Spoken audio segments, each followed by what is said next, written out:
ناظرین السلام علیکم، میں محمد اظہار ایشین ٹی وی نیوز میں آپ سبھی کا استقبال کرتے ہیں۔ آئیے دیکھتے ہیں 20 نومبر کی اسپیڈ نیوز۔ مالی بحران سے نمٹنے اور اپنی 6 فلاحی اسکیموں کو فنڈ دینے کے لیے چیف منسٹر ریونت ریڈی کی قیادت میں تلنگانہ حکومت نے لینڈ ریگولرائزیشن اسکیم کو دوبارہ متعارف کرایا ہے۔ اس اسکیم کی جس کی مخالفت پہلے ریونت ریڈی نے اپوزیشن میں رہنے کے دوران کی تھی، اب اس سے ریونیو پیدا کرنے پر توجہ مرکوز کرتے ہوئے بحال کیا جا رہا ہے۔ ریاستی حکومت LRS کے تحت زمین کی مارکیٹ ویلیو پر 14% چارجز لگانے کا منصوبہ رکھتی ہے، جس کا مقصد 10,000 کروڑ سے زیادہ کی آمدنی حاصل کرنا ہے۔ محکمے کے عہدیداروں کے اندازوں کے مطابق صرف میونسپل علاقوں سے ہی تقریباً 7,000 کروڑ روپے کی آمدنی متوقع ہے۔ حکومت تلنگانہ نے حالیہ عوامی سوالات اور میڈیا رپورٹس کے بعد 15 سال سے زیادہ پرانی گاڑیوں کے رجسٹریشن کی تجدید پر اپنا موقف واضح کیا ہے۔ تلنگانہ محکمہ ٹرانسپورٹ کے تازہ ترین اپڈیٹس کے مطابق 15 سال پرانی گاڑیوں کے مالکان کو اپنی رجسٹریشن کی میعاد کو بڑھانے کے لیے مخصوص شرائط کی تعمیل کرنی ہوگی۔ 15 سال سے زیادہ پرانی گاڑیوں کو مجاز ریجنل ٹرانسپورٹ آفیسر کے ذریعے کرایا جانے والا فٹنس ٹیسٹ پاس کرنا ہوگا، یہ نجی اور تجارتی دونوں گاڑیوں کے لیے لازمی ہے تاکہ یقینی بنایا جا سکے کہ وہ حفاظت اخراج کے معیار پر پورا اترتی ہے۔ گاڑیوں کو سینٹرل موٹر وہیکل رولز کے تحت طے شدہ آلودگی کے معیارات پر پورا اترنا چاہیے، عدم تعمیل تجدید کے انکار کا باعث بن سکتی ہے۔ تلنگانہ سرپنچ ایسوسی ایشن جوائنٹ ایکشن کمیٹی JAC نے چیف منسٹر ریونت ریڈی کے مختلف اضلاع کے دوروں سے قبل سابق سرپنچوں کی گرفتاریوں کی سخت مذمت کی ہے۔ ایسوسی ایشن کے ریاستی صدر سوری یادیہ گوڑ نے حکومت کے اقدامات پر تنقید کرتے ہوئے اسے جابرانہ طرز حکمرانی قرار دیا اور انتظامیہ پر سابق منتخب نمائندوں کے ساتھ مجرموں جیسا سلوک کرنے کا الزام لگایا۔ نلگنڈا ضلع میں گروکل کے ایک اور طالب علم کے سانپ کے کاٹنے کے بعد اسپتال میں داخل ہونے سے غم و غصہ پھیل گیا۔ سابق وزیر ٹی ہریش راؤ نے کانگریس حکومت پر سخت تنقید کی۔ انہوں نے چیف منسٹر ریونت ریڈی پر الزام لگایا کہ وہ گروکل میں بنیادی سہولتوں کو نظر انداز کر رہے ہیں، جس سے بار بار ہونے والے واقعات کی وجہ سے طلباء کی زندگیاں خطرے میں ہیں۔ انہوں نے کہا کہ کانگریس کے دور حکومت میں بچے کلاس رومز میں پڑھنے کے بجائے اسپتالوں میں اپنی زندگی کی جنگ لڑ رہے ہیں۔ انہوں نے گروکل میں کتے کے کاٹنے، چوہے کے کاٹنے اور اب سانپ کے کاٹنے کے بڑھتے ہوئے واقعات کے بارے میں توجہ دلائی۔ JHMC کے عہدیداروں نے منگل کی شام گچی بولی صدیق نگر میں جھکی ہوئی 4 منزلہ عمارت کو منہدم کرنے کا کام شروع کیا۔ حکام نے اس مقصد کے لیے ایک ٹھیکیدار کی خدمات حاصل کی اور ہائیڈرولک کرین کا استعمال کیا۔ 70 مربع گز پر تعمیر ہونے والی عمارت کو گرانے کا کام 2 روز میں مکمل کر لیا جائے گا۔ مکان کے مالک لکشمن نے بتایا کہ متصل جائیداد کے مالک نے سیلار کی تعمیر کے لیے ملحقہ پلاٹ میں زمین کی کھدائی کی تھی، جس کی وجہ سے اس کی عمارت کی بنیاد ٹوٹ گئی اور عمارت کا ڈھانچہ جھک گیا۔ حیدرآباد کے کاٹے دن صنعتی علاقے میں کھانے کی حفاظت کی حفظان صحت کی خلاف ورزیوں کے خلاف بڑے پیمانے پر کارروائی کی گئی، جس میں 2 فیکٹریوں میں صفائی کے سنگین مسائل اور ممکنہ ملاوٹ کے عمل کا انکشاف ہوا۔ اس چھاپے کے دوران 1400 کلو ادرک لہسن پیسٹ ضبط کیا گیا، جس سے شہر میں کھانے کی مصنوعات کے معیار کے بارے میں تشویش بڑھ گئی ہے۔ حیدرآباد میں حال ہی میں ملازمت کے دھوکہ دہی میں خاتون کو 1,70,000 روپے کا نقصان ہوا۔ سائبر جعلسازوں نے متاثرہ کو واٹس ایپ کے ذریعے نوکری کا جھانسا دیا۔ حیدرآباد کی ایک پرائیویٹ کمپنی میں ملازم خاتون کو اپنے اعلیٰ افسر کے ذریعے فون نمبر سے واٹس ایپ پر پیغامات وصول ہوئے۔ اس نے اسے سچ مانا اور رقم منتقل کر دی۔ بعد میں اسے احساس ہوا کہ سائبر فراڈ تھا، کیونکہ اس کے باس کا نمبر ہیک ہو گیا تھا۔ رقم مختلف UPI اکاؤنٹس میں منتقل کی گئی۔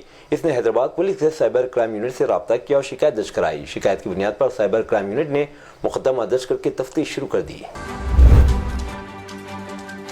ناگر کرنول ضلع کے بچنا پلے منڈل میں اسکول بس کے ٹریکٹر سے ٹکرانے اور زرعی کھیت میں گرنے سے کم از کم 4 طلباء زخمی ہو گئے۔ حادثہ صبح اس وقت پیش آیا جب ایک نجی ادارے کی اسکولی بس 20 طلباء کو لے کر اسکول لے جا رہی تھی۔ تنگ سڑک پر پہنچ کر ایک ٹریکٹر بس سے ٹکرا گیا، جس سے گاڑی زمین روڈ سے پھسل کر کھیت میں الٹ گئی۔ واقعے کی اطلاع ملتے ہی مقامی دیہاتیوں نے جائے وقوع پر پہنچ کر بچوں کو بس سے باہر نکالا۔ بچے صدمے کی حالت میں تھے اور زخمیوں کو قریبی گاؤں کے مقامی بنیادی صحت مرکز لے جایا گیا۔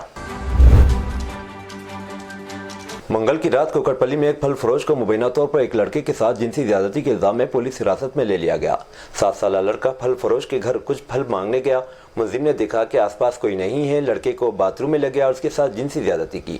خوفزدہ لڑکا مدد کے لیے چلایا اور اس لڑکے سے اس ڈر سے کہ لوگ اسے پکڑ لیں۔ دکاندار نے لڑکے کو جانے کی اجازت دی۔ بچے نے گھر پہنچ کر اپنے والدین کو اطلاع دی، جنہوں نے دکاندار کو پکڑ لیا۔ مقامی لوگوں نے اس شخص کو زدکوب کیا اور پولیس کے حوالے کر دیا۔ پولیس تفتیش کر رہی ہے۔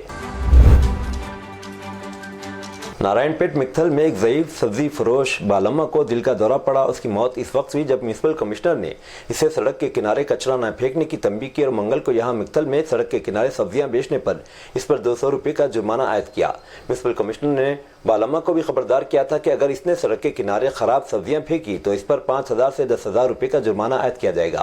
म्यूनिसिपैलिटी की तरफ से कार्रवाई के खौफ से बालम्मा अचानक परेशान हो गई और बेहोश हो गई। दुकानदारों ने इसे फौरी तौर पर सरकारी अस्पताल मुंतकिल किया, जहां डॉक्टरों ने बताया कि इसे दिल का दौरा पड़ने से इसकी मौत हो गई।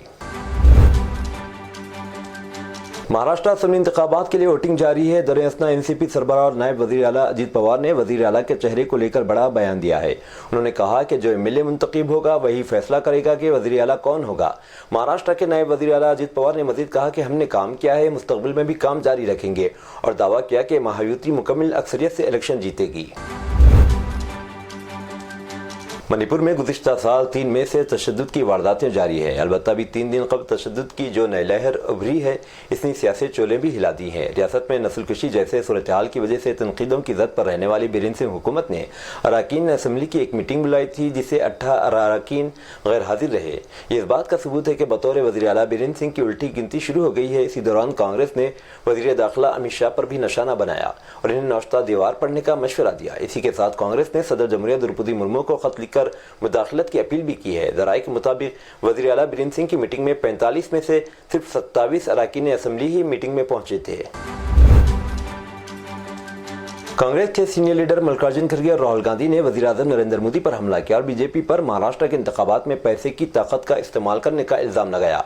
एक वीडियो मंजर आम पर आने के बाद जिसमें पार्टी लीडर विनोद तावड़े पर पालघर में वोटरों को पैसे तकसीम करने का इल्जाम लगाया जा रहा है। कांग्रेस ने इलेक्शन कमीशन से बीजेपी लीडर के खिलाफ फौरी कार्रवाई करने का मुतालबा किया। मोदी जी मनी पावर और मुसलसल पावर से महाराष्ट्र को महफूज बनाना चाहते हैं। एक तरफ रियासत के साबिक वज़ीर दाखिला अनिल देशमुख पर जानलेवा हमला हो रहा, दूसरी तरफ बीजेपी के एक सीनियर लीडर को 5 करोड़ रुपए नकदी के साथ रंगे हाथों पकड़ा गया। महाराष्ट्र असेंबली इंतखाबात में पोलिंग पुरअमन रही। हुक्मरान बीजेपी की ज़ेर क़यादत महायुति इत्तेहाद इक़्तिदार को बरकरार रखने के लिए कोशां है और महाविकास अघाड़ी एमवीए मजबूत वापसी की उम्मीद में है। एक इंतखाबी अहदेदार ने बताया कि तमाम 288 असेंबली सीटों पर पोलिंग सुबह 7 बजे शुरू हुई और शाम 6 बजे ख़त्म हुई। वोटों की गिनती 23 नवंबर को होगी। तेलंगाना और आंध्र प्रदेश के दरमियान वसाइल की तकसीम से मुतालिक बैन रियासती मसाइल को हल करने के लिए एक कदम आगे बढ़ाते हुए, जो कि एक दहाई से ज़्यादा अरसे से आग भड़का रही है, सीनियर अफसरान पर मुश्तमिल सरकारी कमेटी की पहली मीटिंग दिसंबर में यहाँ मुनाकिद होगी। याद रहे कि तेलंगाना और आंध्र प्रदेश में हुकूमतों में तब्दीली के बाद दो चीफ मिनिस्टर रेवंत रेड्डी और चंद्रबाबू नायडू ने हैदराबाद में मुलाकात की और 2 कमेटियों की तश्कील का फैसला किया। आलमी शोहरत याफ्ता मौसीक़ार AR रहमान और इनकी अहलिया सायरा के दरमियान 29 साला अज़वाजी रिश्ता ख़त्म होने जा रहा है। इनके वकील ने एक प्रेस रिलीज़ में बताया कि इस जोड़े ने तलाक का फैसला किया है। सायरा ने इस फैसले की वजाहत करते हुए कहा कि वो इस रिश्ते में बहुत दर्द महसूस कर रही थी और उनके लिए इस सूरत हाल से निमटना मुश्किल हो गया, जिसके बाद उन्होंने तलाक लेने का फैसला किया। ये फैसला अचानक नहीं किया गया, बल्कि सायरा ने काफ़ी गौर व फिक्र के बाद यह कदम उठाया। AR रहमान और सायरा की शादी 1995 में हुई थी। उनके 3 बच्चे हैं। इनकी शादी बुजुर्गों की रजामंदी से हुई थी और ये जोड़ा तवील अरसे तक एक साथ रहा।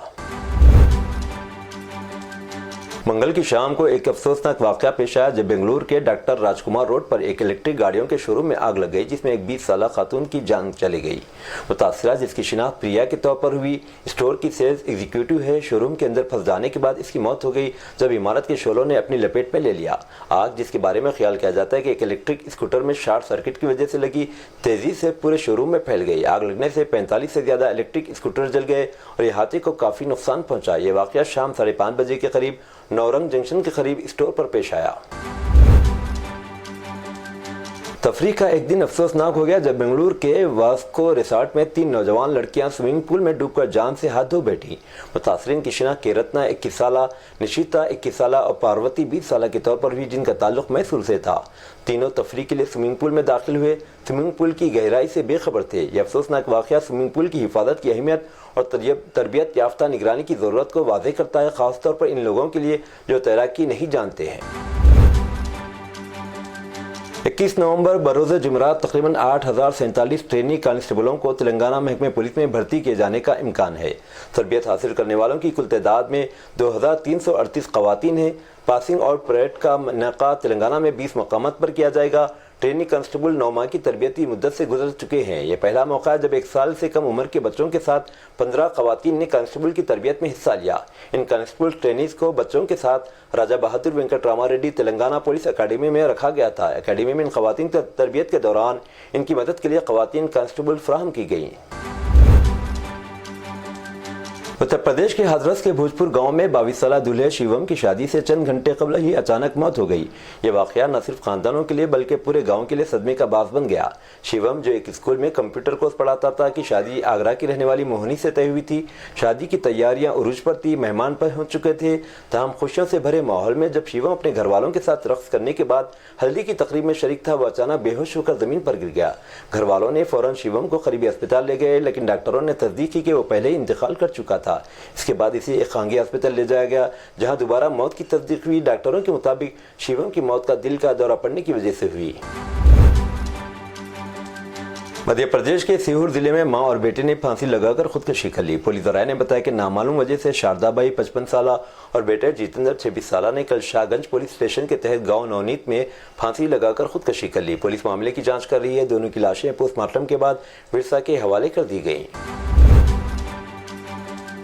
रूस के सदर जल्द ही हिंदुस्तान का दौरा कर सकते हैं। मीडिया से बात करते पुतिन के प्रेस सेक्रेटरी दमित्री पेस्कोव ने कहा कि सदर पुतिन जल्द ही हिंदुस्तान आएंगे। हम इसकी तैयारी कर रहे हैं, लेकिन अभी सही तारीख नहीं बता सकता। दमित्री ने कहा कि हिंदुस्तानी वज़ीर-ए-आज़म नरेंद्र मोदी ने हाल ही में दो बार रूस का दौरा किया है और आने वाले दिनों में हम जल्द ही रूसी सदर को हिंदुस्तान का दौरा करते हुए देखेंगे। पुतिन के प्रेस सेक्रेटरी ने कहा कि मोदी और पुतिन के दरमियान ताल्लुकात बहुत अच्छे हैं। उसकी वजह से दोनों ममालिक के दरमियान तिजारत में भी मुसलसिल इजाफा हो रहा है। G20 चोटी कॉन्फ्रेंस में शिरकत के बाद वज़ीर-ए-आज़म नरेंद्र मोदी 3 रोज़ा दौरे पर गयाना पहुंच गए। 1968 के बाद किसी हिंदुस्तानी वज़ीर-ए-आज़म का यह पहला दौरा है। मोदी जॉर्जटाउन में गयाना के सदर डॉक्टर मोहम्मद इरफान अली से बातचीत करेंगे। वज़ीर-ए-आज़म दूसरी कैरिकॉम इंडिया समिट में भी शिरकत करेंगे। खित्ते के साथ हिंदुस्तान की देरीना दोस्ती को मज़ीद बढ़ाने के लिए कैरिकॉम के रुकने ममालिक के साथ रहनुमाओं के साथ मुलाकात करेंगे। वज़ीर-ए-आज़म गयाना की पार्लियामेंट से भी खिताब करेंगे और इस दौरे के दौरान हिंदुस्तानी तारिकीन वतन के एक इज्तिमा से भी खिताब करेंगे। मशरिकी शाम में मंगल को अमरीकी फिजाई हमले में ईरान की हिमायत याफ्ता मलेशिया के 5 अरकान हलाक और कई दीगर जख्मी हो गए। सीरियन ह्यूमन राइट्स ऑब्जर्वेटरी ने यह इत्तला दी। बरतानिया में कायम मॉनिटरिंग ग्रुप ने बताया कि अमरीकी जंगी तैयारों ने सूबे देर जोर के सहराए अल-क़रिया में फौजी मराकज़ को निशाना बनाया। मस्जिद नबवी सल्लल्लाहु अलैहि वसल्लम के मुसल्लियान व ज़ायरीन के लिए कार पार्किंग एक बड़ा मसला है। इस मसले के हल के लिए एक बड़ी पेशकदमी हुई है। मदीना मुनव्वरा की म्युनिसिपलिटी ने कहा कि मस्जिद नबवी के करीब एक कसीरुल मंजिला स्मार्ट कार पार्किंग मनसूबा नाफिज किया जा रहा है। इस सिलसिले में एक इमारत की तामीर शुरू कर दी गई है। अखबार 24 के मुताबिक मदीना म्युनिसिपलिटी ने कहा है कि 982 मुरबा मीटर के रकबे पर तामीर होने वाली इमारत पर 90 मिलियन रियाल की लागत आएगी। माहदे पर दस्तखत हो चुके हैं। म्युनिसिपलिटी का कहना है कि ये इमारत मस्जिद नबवी सल्लल्लाहु अलैहि वसल्लम के करीब मस्जिद बिलाल बिन रबाह के पास तामीर हो रही है। म्युनिसिपल के मुताबिक इमारत 12 मंजिला होगी और इसमें 400 गाड़ियों की पार्किंग की गुंजाइश होगी और जो खुदकार स्मार्ट सिस्टम के तहत काम करेगी। ये थी नाजरीन आज की स्पीड न्यूज। दीजिए इजाजत मोहम्मद इजहार को। मिलते हैं अगले स्पीड न्यूज में। तब तक के लिए हमारे चैनल एशियन टीवी न्यूज को लाइक शेयर और सब्सक्राइब करना ना भूलें। अल्लाह हाफिज।